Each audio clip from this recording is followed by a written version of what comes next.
नमस्कार मित्रों, astro talkies में आप सभी का स्वागत है। इतिहास व ज्योतिष मंथन कार्यक्रम के अंतर्गत आज हम चलते हैं एपिसोड 6 पर। इस एपिसोड में हम जानेंगे कि 2020 यानी कि सन 2020 में जनवरी से लेकर के दिसंबर तक हमारे ग्रहों की स्थितियां कैसी रहेंगी और हमें क्या विशेष घटनाएं देखने को मिलेंगी। इसके साथ ही 2021 में भी कुछ बहुत ही विशेष घटनाएं होंगी जो अगर आप एपिसोड 1 से देखेंगे और आप एपिसोड 5 तक के सारे एपिसोड जब देखेंगे तो आप उनमें कुछ समानता पाएंगे कि 2021 में 2020 में क्या विशेष घटनाएं हो सकती हैं। तो चलिए बढ़ते हैं हम लोग एक एक करके आगे की ओर। तो देखिए सर्वप्रथम क्या है कि हम लोगों ने 26 जनवरी 2020 में शनिदेव ने मकर राशि में प्रवेश लिया था और साथ ही साथ अगर आप देखें तो इधर बीच में मैंने यह अप्रैल का मास है और अप्रैल मास तक मेरे एपिसोड्स आए जिसमें से कुछ के नाम है राहु केतु का। हमने अर्धनारीश्वर स्वरूप को एपिसोड को देखा, हमने नीच भंग राजयोग के एपिसोड को देखा, हमने एक और अच्छा एपिसोड देखा जिसमें गुरु व शनि बनाएंगे आपके सारे बिगड़े काम, और वक्रीय ग्रह के ऊपर हमने अपना एक एपिसोड दिया, और ज्योतिष का आधार क्या है इस पर भी हमारा एक एपिसोड है, और साथ ही राहु का नक्षत्र परिवर्तन भी हमने इस बीच में दिया। ये सब फरवरी, मार्च, अप्रैल, मई और जून को लेकर के इस एपिसोड्स को दिया गया। ये एक जिसे हम कोरोना इरा भी कह सकते हैं, यानी जनवरी से लेकर के आज तक का मतलब है यह जो मार्च, अप्रैल, मई, जून है, ये लगभग 6 महीने ये कोरोना एरा के नाम से पहचाने जाएंगे। तो इसमें जो ज्योतिषी घटनाएं हो रही हैं, जो ग्रहों का परिवर्तन हो रहा है, ग्रह किस प्रकार से हमें फल दे रहे हैं, कभी वो वक्री होते हैं, कभी वह नीच राशि में जाते हैं और उस नीच राशि को सपोर्ट करने के लिए कोई और भी ग्रह आ जाता है। जैसे हमने देखा कि मंगल मकर राशि में है तो शनि देव तो अपने ही राशि में है, साथ में गुरुदेव अपनी नीच की राशि में। तो इस तरीके से मैंने एपिसोड दिए हैं जिसे आप देखिए तो आपको पता लगेगा कि कितना परिवर्तन का समय था और धीरे धीरे छोटे छोटे परिवर्तन हो रहे थे और हम इस चीज को समझने का प्रयास कर रहे थे। हालांकि अब हम काफी हद तक समझने लगे हैं कि हमें एक बड़ा विजन दिख रहा है कि हमको मूलभूत परिवर्तन करने ही पड़ेंगे। तो चलिए आगे बढ़ते हैं। सबसे पहले हम लोग चलते हैं मई के महीने में। अप्रैल तक का हमने विश्लेषण किया कि किस प्रकार से हमारे ऊपर ग्रहों का प्रभाव हो रहा है। तो जो मई का महीना है यह एक विशेष महीना है। इस मई के महीने में हमें विशेष तौर से बहुत सारे परिवर्तन दिखाई देंगे क्योंकि हमारे जो सभी ग्रह हैं वह कुछ ना कुछ अपना परिवर्तन कर रहे हैं। तो देखिए सबसे पहले चलते हैं जो कि 4 मई को हमको मंगल देव का राशि परिवर्तन मिल रहा है। 4 मई को मंगल देव अपनी उच्च राशि को छोड़ करके शनि की कुंभ राशि में जा रहे हैं। अब यहाँ मंगल की स्ट्रगल देखिए, पुलिस डिपार्टमेंट को थोड़ा थोड़ा सा निश्चित तौर से कोई ना कोई छोटी मोटी परेशानियां सामना करना पड़ेगा। इसके साथ ही 9 मई को 2020 को बुध देव वृषभ राशि में प्रवेश ले रहे हैं और 11 मई को देखिए आप डेट्स देखते जाइएगा कि कितना परिवर्तन है, इसका प्रभाव क्या होने वाला है। 11 मई 2020 को शनि देव महाराज वक्रीय होने जा रहे हैं। कहां से? मकर राशि में। विशेष बात, मकर राशि विशेष बात। इसके बाद 13 मई को 2020 को शुक्र देव वक्री हो रहे हैं, वह भी वृषभ राशि में। वृषभ राशि में अभी तक हमें बुध और शुक्र मिल गए हैं। अब इसके बाद 14 मई 2020 को गुरुदेव महाराज भी वक्रीय होने जा रहे हैं, वह भी किसमें? मकर राशि में। अब दो राशि आप पहचानिए कि वृषभ राशि और मकर राशि, इसको पहचानिए। इसके बाद 21 मई 2020 को राहु देव महाराज आद्रा नक्षत्र को छोड़ करके मृगशिरा नक्षत्र में जा रहे हैं और यह मिथुन राशि में है। देखिए, कम्युनिकेशन का तरीका बदल जाएगा। मृगशिरा नक्षत्र में जितना भी विषाक्त या विष फैलाने वाला जो कम्युनिकेशन है उसके अंदर परिवर्तन आएगा। अब यहाँ पर कुछ जो विषाक्त सूचनाएं होती थी, विषाक्त समाचार होते थे, विषाक्त अफवाहें होती थी, वह कहीं ना कहीं रोकी जाएंगी, क्योंकि चंद्र का या जो शिव का हमें वह स्वरूप है जहाँ पर उन्होंने विष यहाँ पर धारण किया था, यानी कि वो कहीं ना कहीं पर रोकी जाएंगी ताकि दुनिया में विष ना फैले, या उस विष में जो फैलता जा रहा है उसके अंदर रुकावट आएगी और एक अमृत का प्रवाह होने का यहाँ पर काम शुरू होगा।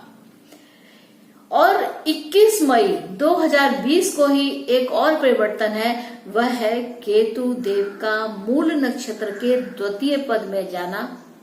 यहाँ यह विशेष बात है क्योंकि इसका अगर नवमांश की हम स्थिति देखते हैं तो यह धनु राशि में जा रही है। तो जो केतु है, आप यहाँ देखें, केतु क्या? केतु मोक्ष प्रदाता भी है। अब क्या है कि धनु राशि में जा रहे हैं। धनु राशि विश्व की राशि होती, तो यहाँ पर केतु देव महाराज मुक्ति दिलाने का कार्य करते हुए आगे बढ़ेंगे। और चंद्र की बात है तो चंद्रदेव महाराज तो हर 2.25 दिन में अपना साइन चेंज कर लेते हैं। तो देखिए, मन कितनी जल्दी परिवर्तित होता है, कितनी जल्दी विचारधारा हमारी बदलती है। इसके साथ ही साथ जो ये ग्रह हैं सारे, आप चाहे चंद्र लीजिए, मंगल लीजिए, बुध लीजिए, गुरु लीजिए, शुक्र लीजिए, शनि लीजिए, साथ में राहु और केतु, तो जब ये सारे ग्रह अपनी राशि में, अपने तरीके में परिवर्तन ला रहे हैं, तो निश्चित तौर से हमारे ऊपर भी, इस पृथ्वी पर रहने वाले समस्त जीव जंतुओं पर, समस्त मानव जाति पर इन ग्रहों का प्रभाव पड़ेगा और इनकी दिशा और दशा में बहुत बड़े परिवर्तन दिखाई देंगे। अब एक और विशेष बात मैं कहना चाहती हूँ कि देखिए, मकर राशि हमारी समाज में की राशि है, हमारा सोशल स्टेटस दिखाने वाली राशि है।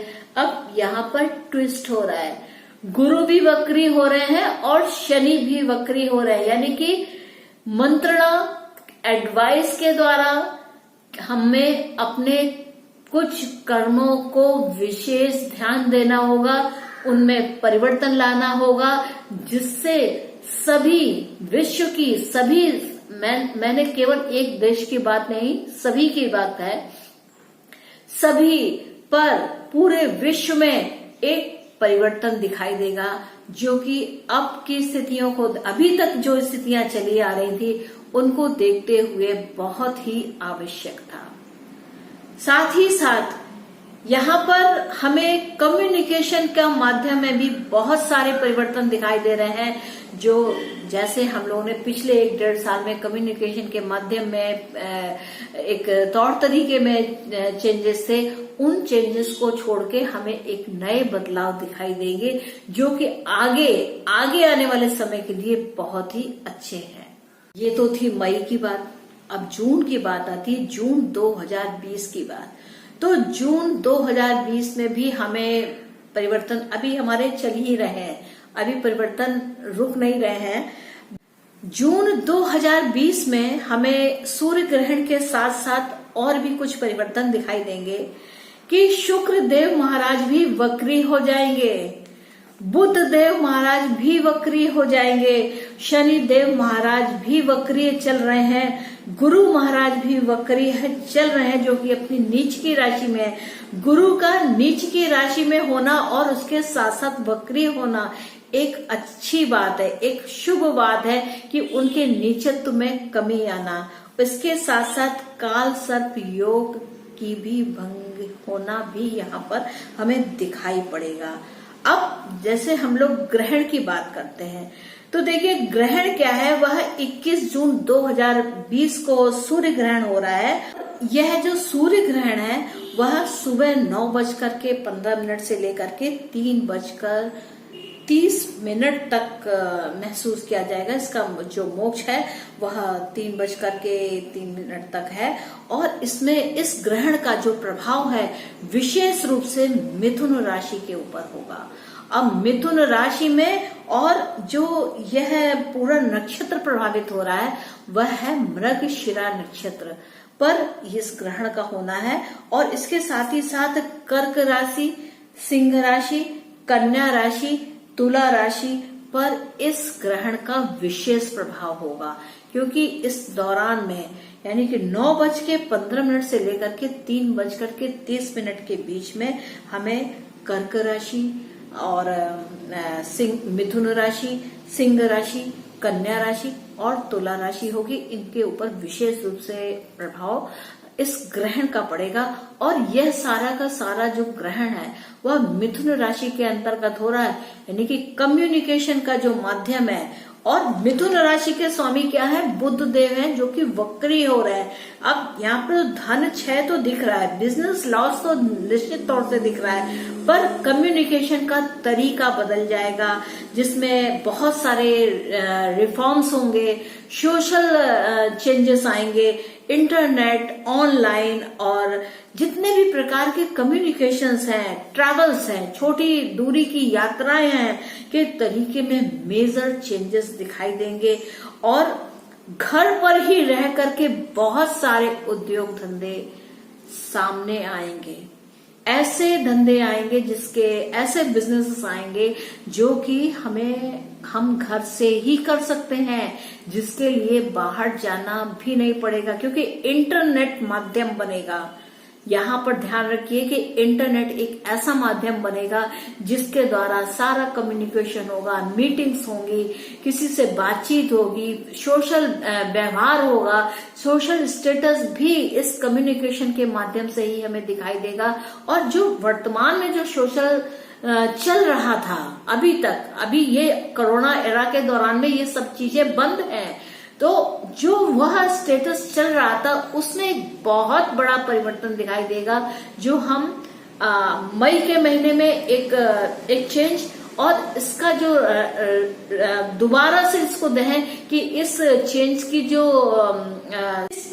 की जो लय है वो हमें जून तक दिखाई देगी। तो ये जो पूरा कोरोना एरा हुआ जनवरी से लेकर के अप्रैल तक विशेष रूप से महामारी के रूप में दिखाई दिया। मई जून में चेंजेस दिखने शुरू होंगे कि हमको ऐसे सोशल रिफॉर्म्स करने हैं। और जुलाई की मैं आपको बताऊं 28 जुलाई के बाद से 28 जुलाई 2020 के बाद से हमारे बिजनेसेस रीगेन करना शुरू करेंगे। हम जो बदली हुई तस्वीर है, बदला हुआ हमारा जो सोशल स्टेटस है, उसमें हम अपने परिवर्तन ला करके, चाहे वह हमारी लिविंग स्टाइल हो, चाहे हमारी वह सोशल स्टाइल हो, हर चीज में परिवर्तन दिखाई देगा। और हम 28 जुलाई से उसके यूज टू होना शुरू हो जाएंगे और हम आगे बढ़ने लगेंगे। 28 जुलाई 2020 को विशेष बात क्या रहेगी, तो उस बीच में हम देखेंगे कि जो हमारे बुध देव महाराज है, जो हमारे बिजनेस को संभालते हैं, हमारे वाक चातुर्य को संभालते हैं, हमारी बुद्धि को संभालते हैं, हमारी इंटेलिजेंस को संभालते हैं, हमारे तार्किक शक्ति को संभालते हैं, वह जो देवता वो राहु के साथ हो जाएंगे। और बुध देव महाराज पुनर्वसु नक्षत्र में है। पुनर्वसु नक्षत्र का अर्थ है कि री-एस्टैब्लिश होना, पुनः स्थापित होने का कार्य यहाँ पर होगा और हमारा मार्केट यहाँ से उठना शुरू हो जाएगा। मित्रों, आपने देखा कि इस पूरे दौरान में, यानी कि जनवरी से अगर हम देखते हैं कि 2020 से जनवरी से लेकर के आज जुलाई के महीने तक हमने बहुत सारे परिवर्तन देखे, हमने लोगों को रोते देखा। इसके बाद हम लोगों को सहन करना सीखना, जिसको कहते हैं, सहन करते हुए देखा। क्या कि घर के अंदर रहना है, संयम बरतते हुए देखा कि घर के अंदर रह करके किस प्रकार इस कोरोना रूपी राक्षस से हमें कैसे विजय प्राप्त करनी है। तो पुराने समय में जैसे कहानियां होती थी, हम लोग सुनते थे, वह क्या जो भी राक्षस जैसी प्रवृत्ति होती थी, हम उसको सचमुच का एक राक्षस मानते थे। परंतु वह कहीं ना कहीं इसी तरीके की कोई बड़ी बीमारी का संकेत होती थी। कहानियों में आता था कि उसने सारी प्रजा को दुखी कर रखा था, वो ऐसा था, तभी फिर एक कृष्ण हो गए या कभी राम हो गए, उन्होंने उस राक्षस का संहार किया। इस तरीके की हम लोग छोटी, हमारे पुरातन जो हमारा पुराण है उनमें इस तरीके की ऐसी छोटी छोटी कहानियां हैं कि जिसमें राक्षस लोगों ने किसी भी अच्छे काम को होने नहीं देते थे। तो वो क्या होती थी, या तो बीमारियां होती थी या किसी प्रकार का सामाजिक अवरोध होता था। तो इस तरीके की बातें होती थी। लेकिन हमको जब अच्छा काम करना है, यानी कि अगर हमें कोई देवताओं तुल्य कार्य करना है, तो हम उस कार्य का तरीका निकाल लेते हैं और राक्षस को मात दे करके अपने काम को कर जाते हैं। तो उसी प्रकार ही इस कोरोना रूपी महामारी जो एक राक्षस के रूप में हमें दिखाई दे रही है, उसको हमको अपने नियम, अपने संयम, अपने कर्म, अपने कर्तव्य से होकर के इस बीमारी पर विजय प्राप्त कर लेना है। यह केवल एक बीमारी ही नहीं है, यह एक हमारे लिए एक नई रीति से सीखने की बात है कि हम लोग को कैसे किसी भी समस्या को कैसे बाहर रखना है।